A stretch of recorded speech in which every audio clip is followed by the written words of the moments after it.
आज तक वो रकम नहीं बनी।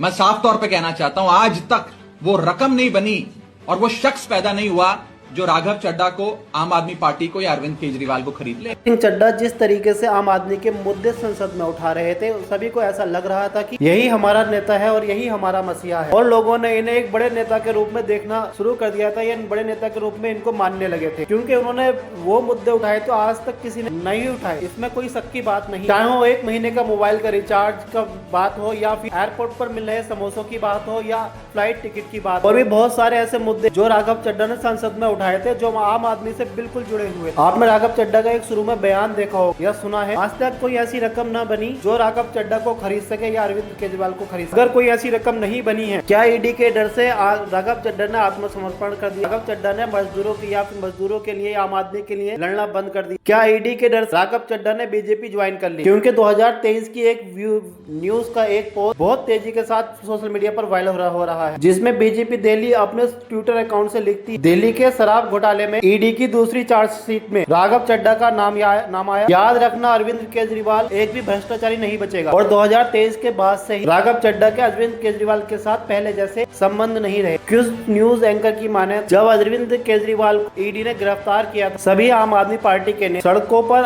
अरविंद केजरीवाल के लिए प्रोटेस्ट कर रहे थे, पुलिस की लाठियां खा रहे थे, और वहीं राघव सिंह चड्ढा अपनी आंख का बहाना बनाकर या आंख के बारे में बता, उनकी आंख सही नहीं है, उसका इलाज कराने के लिए उनको बाहर जाना पड़ा, जिसकी वजह से वो इस प्रोटेस्ट में शामिल ना हो सके। कुछ लोगों का, कुछ पत्रकारों का मानना है कि उस टाइम से ही अरविंद केजरीवाल और राघव चड्ढा के बीच ताल्लुकात सही नहीं रहे, और राघव चड्ढा जो भी सदन में मुद्दा उठाते थे, ना तो उसके बारे में पार्टी को बताते थे और ना ही पार्टी को बताना बेहतर था। इसकी वजह से राघव चड्ढा को डिप्टी लीडर की पोस्ट से हटा दिया गया, और उसके बाद राघव चड्ढा 24 अप्रैल को भारतीय जनता पार्टी में शामिल हो गए। ये वही राघव चड्ढा है जो इससे पहले बीजेपी के बारे में ना जाने क्या कहा करते। बीजेपी गुंडों की पार्टी है और ना जाने क्या।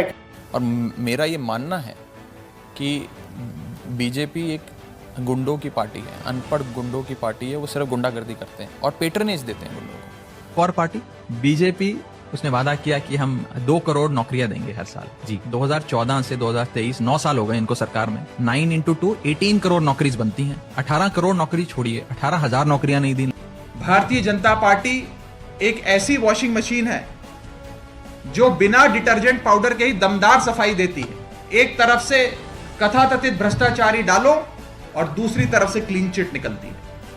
ये बीजेपी आज एक वॉशिंग मशीन बन गई। जब राघव चड्ढा बीजेपी में शामिल हुए, तब से उनके इंस्टाग्राम फॉलोवर्स तेजी के साथ गिर रहे हैं, तेजी के साथ उनको अनफॉलो कर रहे हैं। पहले राघव चड्ढा के 14.6 मिलियन फॉलोवर थे और उसके बाद घट 12.7 रह गए हैं। 15 से 16 लाख लोगों ने उनको अभी अनफॉलो कर दिया है। मैं फिर वही दोहराना चाहूंगा, फिर वही कहना चाहूंगा, राघव चड्ढा ने जिस तरीके से लोगों के, आम आदमी के मुद्दे उठाए थे, राघव चड्ढा ने सभी के दिलों को जीत लिया था। राघव चड्ढा सभी के दिलों पर राज कर लिया था, ये राज करने लगे थे। लोगों के पसंदीदा नेताओं में से राघव चड्ढा एक थे। अब कुछ लोगों को और पत्रकारों का मानना यह है और ये कहना है, क्या राघव चड्ढा पहले जैसे ही अपने मुद्दों को उठाएंगे बीजेपी में शामिल होकर? क्योंकि जो भी नेता बीजेपी में शामिल होता है, या तो हिंदू मुस्लिम पर बात करता है, या फिर मोदी जी की इमेज को प्रोटेक्ट करने का काम करता है। अब देखना यह है कि राघव चड्ढा को कौन सा काम मिलता है, हिंदू मुस्लिम करने का काम मिलता है, या फिर मोदी जी की इमेज को प्रोटेक्ट करने का काम मिलता है, या राघव चड्ढा बीजेपी में शामिल होकर लगातार बीजेपी से पहले जैसे क्वेश्चन कर सके, पहले जैसे सवाल कर सकेंगे। अब जबकि राघव चड्ढा